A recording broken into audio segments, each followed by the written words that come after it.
네, 성도님들 오랜만에 뵙습니다. 휴가 잘 다녀왔습니다. 뭐 인사는 주일날 했으니까 잘 다녀왔고요. 네, 이제 우리 새벽기도 특별히 이제 베드로전서 오늘 이제 끝나는데 남아 있는 베드로후서부터 네, 유다서까지 한 번에 쭉 달리고 다시 이제 이제 앞으로 다시 이제 가도록 하겠습니다. 예, 거의 한 9년, 물론 뭐 이사야서 이렇게 대선지서 복음서 이렇게 빠지긴 했지만 계시록 빠지긴 했지만 이 코로나 때문에 9년 걸려서 여기까지 온 것 같습니다. 아마 유다서 하는 날이 좀 특별한 감회가 있을 것 같은데요. 오늘 말씀 전하겠습니다. 성도님들, 사람은 이 두 가지를 동시에 하는 존재입니다. 하나는 이 땅에 두 발을 딛고 사는 존재이죠. 근데 동시에 하늘을 바라보고 사는 존재입니다. 여기서 하늘을 바라본다는 말은 좀 더 나은 가치를 지향하고 또 눈에 보이지 않는 영적인 가치를 마음에 품고 살아간다라는 거죠. 반대로 땅에 발을 딛고 있다라는 말은 이 죄악된 세상 가운데 정말 고분군투하며 살아가지만 그게 어쩔 수 없이 먼지를 묻히고 살아갈 수밖에 없는 그런 불안한 현실을 말하는 거기도 합니다. 자, 그렇다면 우리 성도님들은 눈에 보이지 않는 이상과 눈에 보이는 현실 가운데 주로 무엇을 선택하십니까? 어떤 분들은 대부분 이제 보이지 않는 이상을 추구하며 현실을 무시하는 걸 세상 물정 모르는 소리다라고 이야기합니다. 그러다 보니 대부분의 사람들은 아무래도 보이지 않는 걸 따라가기가 힘들죠. 그러다 보니 눈에 보이는 것에 좀 집착하는 면이 있습니다. 그럼에도 불구하고 아주 소수의 사람들은 이상을 추구하며 하나님께서 원하시는 영적인 것을 갈망하는 등 하늘의 가치에다 마음을 두며 살아가는 분들이 계십니다. 그런데 이런 분들이 소수의 사람들이 있지만 보통 사람들이 보면 저런 인생 고단하게 짝이 없습니다. 그럼 제가 봐도 그렇습니다. '왜 굳이 저렇게 힘들게 살아야 되나.' 하는 생각이 들 때가 있습니다. 아니 쪼금만 좀 타협하지 싶을 때가 있습니다. 하지만 하늘의 가치를 갈망하며 사는 분들은 어떻게 버틸 수 있냐면 그 나름의 보람이 있기 때문입니다. 나름의 의미가 있기 때문입니다.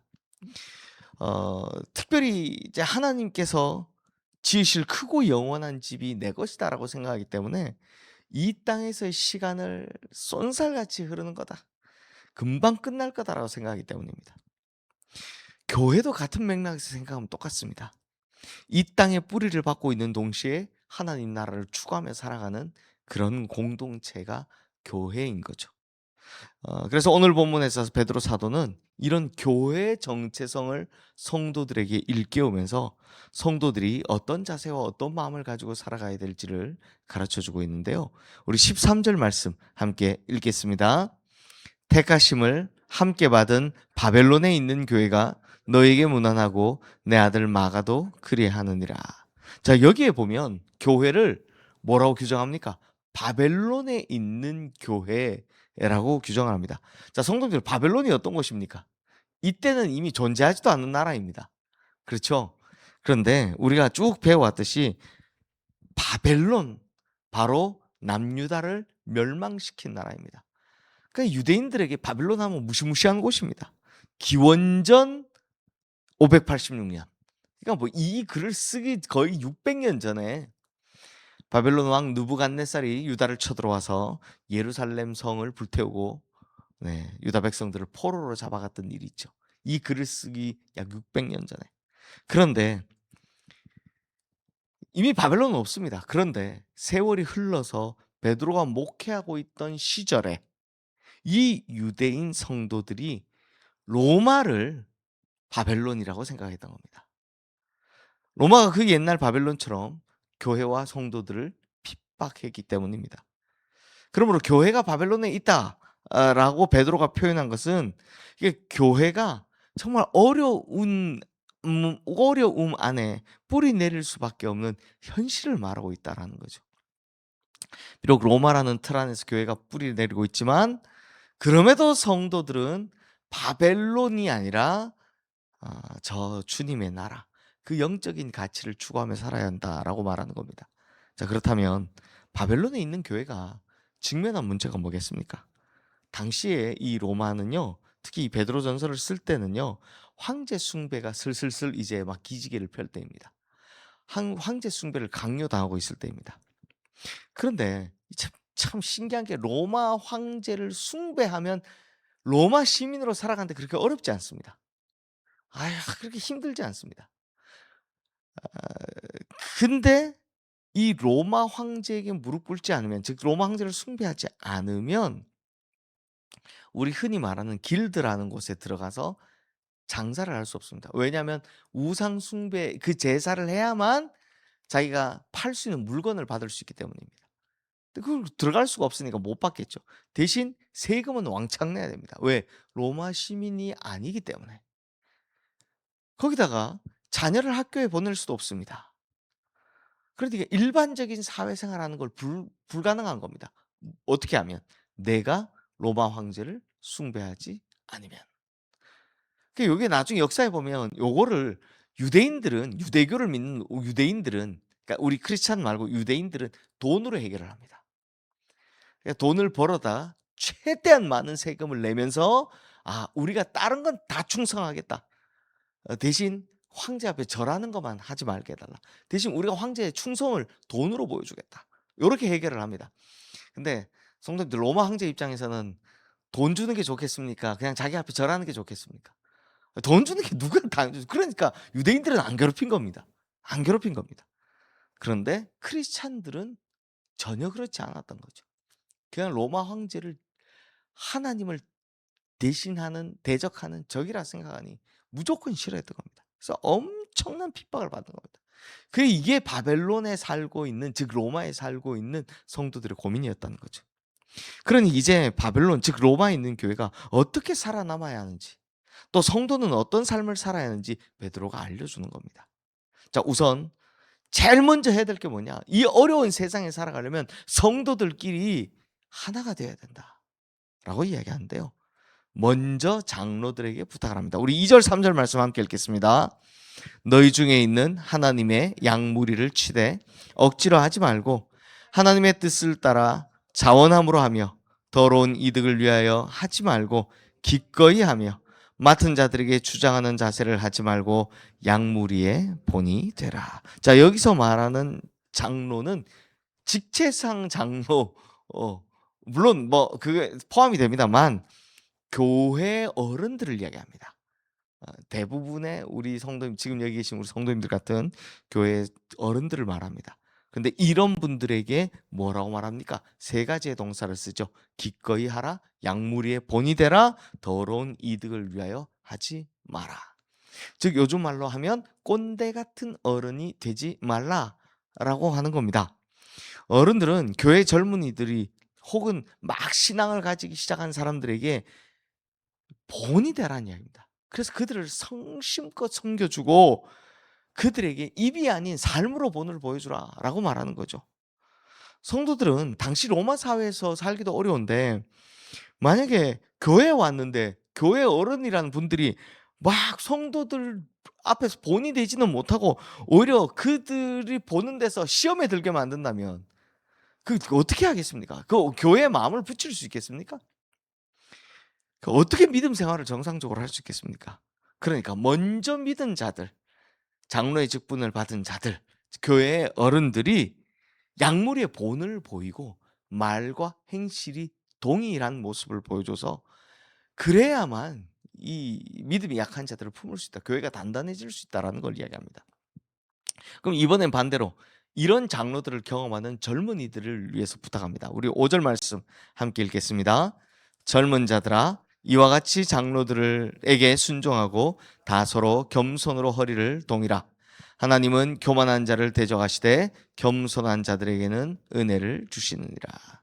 자, 어른들이 먼저 모범을 보일 때 젊은이들, 여기서 젊은이는 나이만 젊은 사람을 이야기하는 게 아니죠. 뭡니까? 처음 신앙을 가진 자들 전부 다 말하는 겁니다. 장로들이, 즉 교회 어르신들이 먼저 모범을 보여야 됩니다. 그러면 그걸 본 우리 젊은이들이 그들을 존경하고 겸손함으로 허리를 동이라는 겁니다. 이 말을 자세히 들어보면 무슨 말입니까? 교회 안에 갈등의 소지를 만들지 말라. 하나 되라는 이야기를 하고 있는 겁니다. 세대 간의 갈등, 남녀 간의 갈등, 출신 지역 간의 갈등, 직업의 빈부 귀천을 따지는 갈등, 이런 갈등들로 교회가 분열되지 말라라는 겁니다. 그러니까 한마디로 지금 베드로가 무슨 이야기합니까? 야, 세상살이도 힘든데 교회 와서까지 이러냐. 이 이야기를 하는 겁니다. 그러니 성도님들 생각해 보면 그렇습니다. 오늘날 이 땅에 있는 교회들도 다 악한 세상에 발을 디디고 살면서 뿌리를 두고 있으면서도 하나님 나라라는 그 영원한 가치를 두고 사는 공동체입니다. 그러니 사람들은 교회에 들어올 때 뭘 기대하겠습니까? 이 세상과는 좀 다른 공동체를 기대하는 겁니다. 영적인 가치를 추구하는 공동체를 기대하는 겁니다. 그런데 먼저 믿은 성도들이, 교회 기존에 있는 성도들이 말과 행실이 다르다면 실망이 얼마나 크겠습니까? 교회의 마음을 좀 두고 이 세상살이 너무 힘들어서 영적인 힘을 얻으려고 왔는데, 성도가, 특히 이 목회자들이나 중직자들이 새 가족들이나 일반 성도들에게 시험 들게 한다면 그 네, 여기까지만 하겠습니다. 그러므로 교회가 세상의 수많은 사람들을 먼저 위로하기 위해선 교회 안에 성도들 간에 갈등의 소지를 없애라 라는 거죠. 자, 이어서 7절 말씀 함께 읽겠습니다. 참 좋은 말씀인데요. 너희 염려를 다 주께 맡기라. 이는 그가 너희를 돌보심이라. 자, 성도님들, 당시 성도들, 즉 크리스찬들의 염려가 뭐겠습니까? 당연히 먹고 사는 문제였습니다. 황제 숭배를 하지 않으면 표를 받을 수 없었고요. 이 표를 받지 않으면 제가 앞서 말씀드렸던 것처럼 물건을 살 수도 없었고 세금을 낼 수밖에 없었고 아이들에게 학교를 보낼 수도 없었고 여러 가지 사회적인 제약들이 많았습니다. 즉 먹고 사는 일에 엄청난 지장이 많았죠. 요걸 요한계시록에선 사도 요한은 뭐라고 이야기합니까? 바로 짐승의 표 666 이렇게 이야기를 한 거죠. 그러니 이 짐승의 표를 받지 않으면 세상에서 살아남을 수가 없는 겁니다. 이게 성도들의 염려였던 겁니다. 그런데 베드로가 뭐라고 합니까? 너희 모든 염려를 다 주께 맡기면 그가 너희를 돌보신다 라고 말씀하는 겁니다. 근데 성도님들, 이게 베드로만 이야기했으면 제가 안 믿어질 것 같아요. 그거 어떻게 알아? 그런데 예수님도 그렇게 말씀하셨습니다. 베드로가 왜 이런 말을 했겠습니까? 아니, 베드로가 예수님 제자 되어서 따라다닐 때 예수님한테 이 이야기를 들었거든요. 그래서 이 이야기를 하는 겁니다. 그럼 예수님 뭐라고 말씀하셨습니까? 산상수훈에서 말씀하셨죠. 무엇을 먹을까? 무엇을 입을까? 무엇을 마실까? 염려하지 말라. 이는 다 이방인들이 염려하는 것이다 라고 말씀하시고, 또 다음 뭐라고 말씀하십니까? 하늘에 나는 새도 하나님께서 먹이시고 입히시거늘 너희가 뭘 염려하느냐? 하물며 너희일까 보냐? 성도님들, 하나님은 온 천지 만물의 창조주이십니다. 그러므로 이 세상을 지으신 창조주께서 하나님의 말씀을 붙들고 의지하는 자들을 그냥 놔두시겠습니까? 돌보지 않으시겠습니까? 그러니 세상 염려는 다 하나님께 맡기라는 겁니다. 우리도 역시 염려가 많습니다. 뭐 저 역시도 그렇습니다. 제가 목사지만 염 그래서 그나마 제가 좀 성격이 좀 무덤덤한 편이라서 좀 덜한 거라고 생각하지만, 전들 세상 염려 없겠습니까? 자식들 키우면서 염려 없겠습니까? 아이, 다 있습니다. 우리가 염려하는 문제 중에 대부분 다 이런 먹고 사는 문제에서 기반하는 겁니다. 그러니 오늘 말씀대로 하나님께서 우리에게 뭘 말씀합니까? 이 모든 염려를 주님께 맡기라. 그러면 바벨론은 살지만 바벨론을 두려워하지 않고 살 수 있다. 이 이야기를 하시는 거죠. 자, 마지막으로 8절 말씀 함께 읽겠습니다. 근신하라, 깨어라, 너희 대적마귀가 우는 사자같이 두루 다니며 삼킬 자를 찾나니. 자, 바벨론에 있는 사는 성도는 무조건 이거 해라는 겁니다. 염려는 주님께 맡기고 이거 걱정하지 말고 그다음 뭐 하라는 겁니까? 근신하고 깨어 있으라고 이야기합니다. 그렇지 않으면 언제 어디에서 우는 사자 같은 이 악한 사단마귀가 우리를 집어삼킬지 모른다라는 거죠. 그러니 오늘 우리도 분별력을 가지고 근신하여 깨어 있으시기를 주님의 이름으로 축원합니다. 그리고 우리 성도님들, 이 악한 세상에 우리는 발디디며 살아가는 존재입니다. 그러면서 하나님을 바라보죠. 그런데 그 깨어있음이, 근신함이 흔들리는 순간 악한 마귀가 우리를 어떻게든 끌어내리려고 노력할 거라는 거 꼭 기억하시고, 이 악한 세상에서 사단 마귀의 계기에 넘어가지 않도록 늘 하나님 말씀 붙잡고 살아가시는, 그래서 승리하시는 우리 성도님들 다 되시기를 주님의 이름으로 축원합니다. 이 땅에 발 딛고 살아가지만 하늘나라 바라보며, 하늘 바라보며 살아가시는 우리 모든 성도님들 되시기를 주님의 이름으로 축원합니다.